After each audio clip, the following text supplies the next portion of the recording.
നമ്മുടെ സ്കൂളിനെ മികവിലേക്ക് നയിക്കാൻ ഓരോ വോട്ടർമാരും പുസ്തക ചിഹ്നത്തിൽ വോട്ട് രേഖപ്പെടുത്തി എന്നെ തിരഞ്ഞെടുക്കുമെന്നാണ് എൻ്റെ വിശ്വാസം. വൻ ഭൂരിപക്ഷത്തോടെ വിജയിച്ച് സ്കൂൾ ലീഡർ സ്ഥാനം കിട്ടുമെന്നാണ് എൻ്റെ വിശ്വാസം. വോട്ടർമാരുടെ പിന്തുണയാണ് എൻ്റെ ആത്മവിശ്വാസം. ഞങ്ങൾ തന്നെ ജയിക്കും.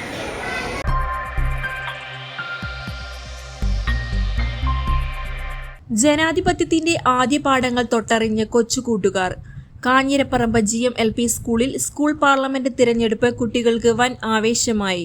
പൊതു തിരഞ്ഞെടുപ്പിനെ അനുസ്മരിപ്പിക്കും വിധം വോട്ടിംഗ് യന്ത്രങ്ങൾ ഉപയോഗിച്ചാണ് കുട്ടികൾ തങ്ങളുടെ പ്രതിനിധികളെ തിരഞ്ഞെടുത്തത്. മുതിർന്നവർ വോട്ട് രേഖപ്പെടുത്തുന്ന അതേ ഗൗരവത്തോടെയും കൃത്യതയോടെയുമാണ് സ്കൂളിലെ കൊച്ചു വോട്ടർമാർ പോളിംഗ് ബൂത്തിലേക്ക് എത്തിയത്. ബൂത്ത് സജ്ജമായി മോപ്പോൾ ഇവിടെ ആരംഭിക്കുന്നു.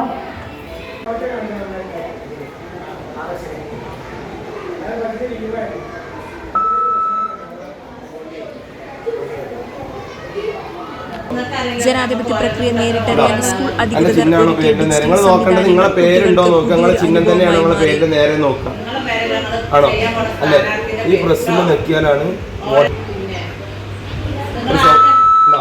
ഈ സൗണ്ട് കേട്ടാ വോട്ടായി എന്നാണ്. സൗണ്ട് കേട്ടില്ലേ വോട്ടാവില്ല. സാങ്കേതിക വിദ്യയുടെ സഹായത്തോടെ സ്കൂളിൽ തന്നെ തയ്യാറാക്കിയ പ്രത്യേക വോട്ടിംഗ് യന്ത്രമാണ് വോട്ട് രേഖപ്പെടുത്താൻ ഉപയോഗിച്ചത്. സ്ഥാനാർത്ഥികളുടെ ചിഹ്നത്തിന് നേരെയുള്ള ബട്ടണിൽ വിരലമർത്തി കുട്ടികൾ തങ്ങളുടെ സമ്മതിദാനാവകാശം വിനിയോഗിച്ചു. ഫാത്തിമ ഷൻസ, മെഹർസിയ, ആദിനാഥ്, മുഹമ്മദ് മാസിൻ, അയാന എന്നിവരായിരുന്നു ഇത്തവണ ജനവിധി തേടി മത്സരരംഗത്തുണ്ടായിരുന്ന സ്ഥാനാർത്ഥികൾ. ദിവസങ്ങൾ നീണ്ടുനിന്ന ആവേശകരമായ പ്രചാരണ പ്രവർത്തനങ്ങൾക്കൊടുവിലാണ് കൊച്ചു വോട്ടർമാർ പോളിംഗ് ബൂത്തിലെത്തി വിധിയെഴുതിയത്. പോളിംഗ് ഓഫീസർമാരായും വോട്ടർമാരായും പോളിംഗ് ഏജന്റുമാരായുമെല്ലാം കുട്ടികൾ തന്നെ വേഷമിട്ടപ്പോൾ കാഞ്ഞിരപ്പറമ്പ് സ്കൂൾ ഒരു യഥാർത്ഥ പോളിംഗ് സ്റ്റേഷനായി മാറുകയായിരുന്നു. കുട്ടികളിൽ ജനാധിപത്യ ബോധവും നേതൃത്വ പാഠവും വളർത്തിയെടുക്കുക എന്ന ലക്ഷ്യത്തോടെയാണ് സ്കൂൾ അധികൃതർ ഇത്തരമൊരു മാതൃകാപരമായ വോട്ടെടുപ്പ് സംഘടിപ്പിച്ചത്.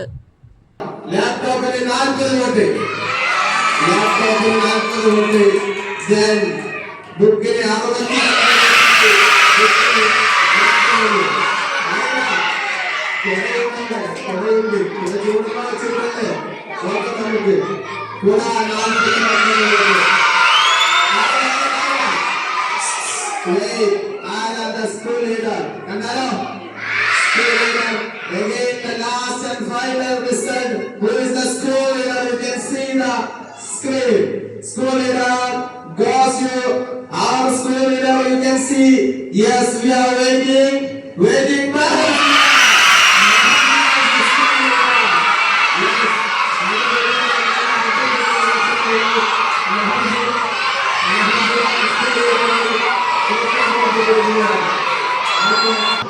സ്കൂൾ ലീഡറായ എല്ലാവർക്കും വളരെയധികം നന്ദി.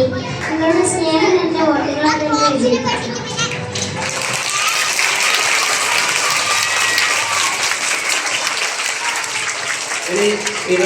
News desk air 1.